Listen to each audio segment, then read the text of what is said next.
Hello and welcome to Network Africa. I'm Temisokwe Fagbimi. We begin today's program in South Africa, where the Deputy President, Cyril Ramaphosa, has described the sacking of the Finance Minister, Pravin Gordhan, as totally unacceptable.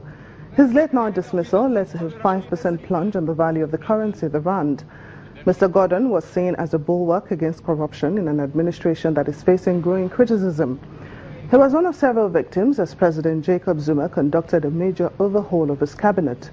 The president, however, says the midnight reshuffle is about a radical socio-economic transformation. In the meantime, South Africa's ex-finance minister, Pravin Gordhan, has dismissed the intelligence report President Jacob Zuma used as justification to fire him as absolute nonsense. During a televised press conference in Pretoria, Mr. Gordhan also says that he is sickened by allegations that he had secret meetings to undermine the government during an investor roadshow abroad. South Africans who are watching and South Africans who will hear about this will commend the Deputy Minister for his stance earlier last year in saying that he was offered a bag of cash. Now, if you do commend him, you can clap.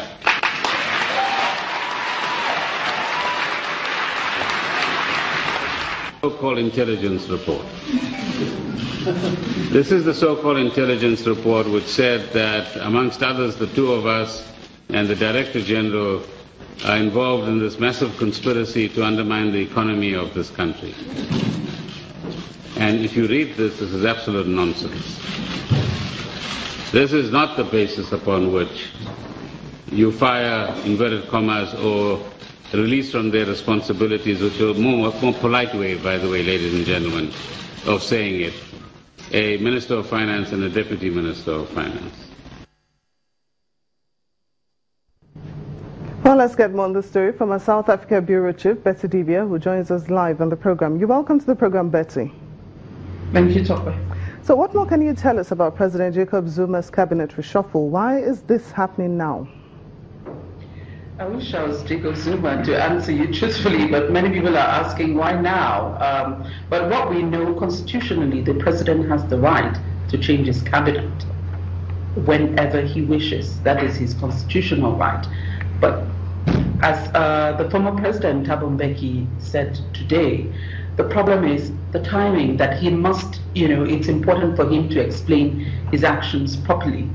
If people within the party are questioning, why do you have to do this now, especially some particular people that you have picked to move or to remove from your cabinet, why now? He talked about timing, especially the time that people are concerned about certain things in the country, the state of the nation, the issue of corruption, so many scandals that many people, have been raising, and people are actually calling the president, including people within his own party, are calling for him to step down. So the issue of the timing and then what is behind it. We know that a lot of people have broken ranks within the party, saying the president must do the honorable thing to step down. But others have said, look, we mustn't idolize people. If the president decides to change his cabinet, he has the right to do so, and other people must be given a chance to get the job done as well. So we saw how the rand has gone down, but it's strengthening. As at this evening, it came up to 1334 after hitting about 14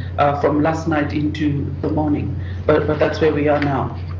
Well, like you said, there's been a lot of outrage over the reshuffling, even within the ANC.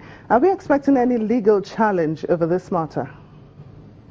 Well, we have one in hand right now where the DA this afternoon trying to file an application for an urgent interdict stopping the swearing in of the new ministers. We know the president removed 5 ministers and 2 deputy ministers, but appointed 10 ministers and 10 deputies. So that is where we are. I don't know what the outcome is, because if it has been filed, it would have been done this afternoon, but that's what we're waiting to find out. Will they get the interdict? But the president has a right to change his cabinet. Betty, isn't it possible for the parliament to summon the president to come and explain more over this cabinet reshuffling, to give the country more details about why he's doing this at this point?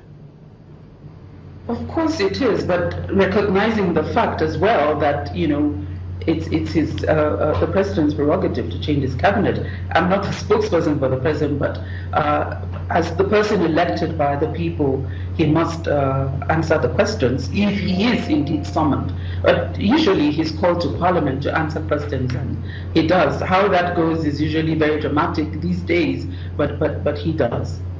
So tell us more about Mr. Gordon's replacement and even some of the other appointed ministers. What are South Africans expecting them to bring to the table? The main thing, the expression they use here is service delivery, accountability to the people, provision of what the people expect from any government anywhere in the world.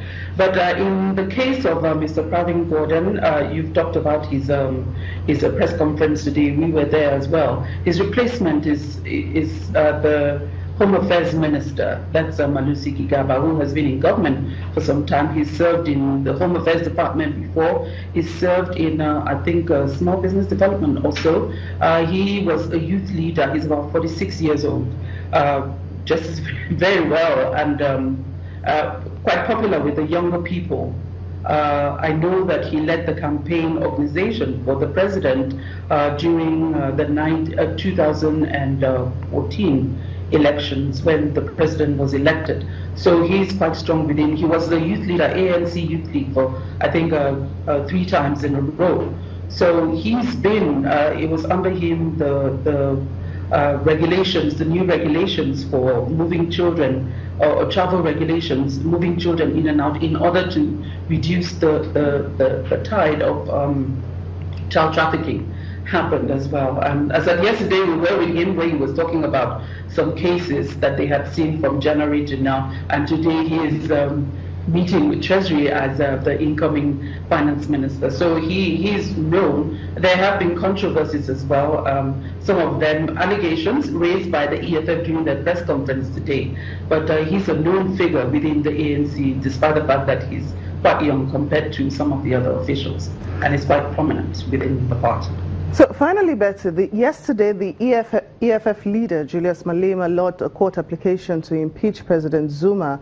What are his chances of success, and will this cabinet reshuffle also boost his chances?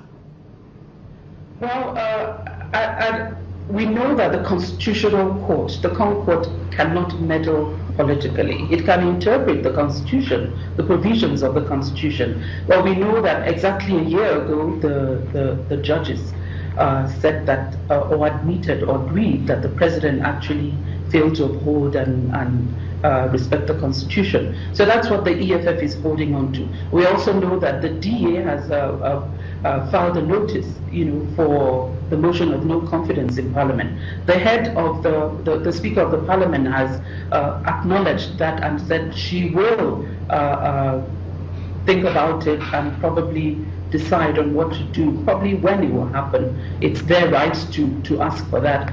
But the numbers, they need at least about 70 people from the ANC to swing the vote in their favor.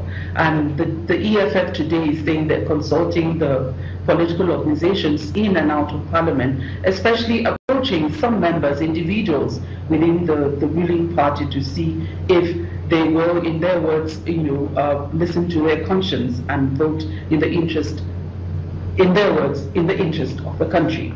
So they need as many as 70 people from that party, from the ruling party, ANC, to swing it in their favor. And the Constitution is quite clear on how you can remove the president. And if the vote goes through, it may just happen for the president, but 70, I don't know if that will be possible, but you never know. In politics, anything can happen. That's true. Dibiah, thank you so much for joining us on Network Africa. Thank you.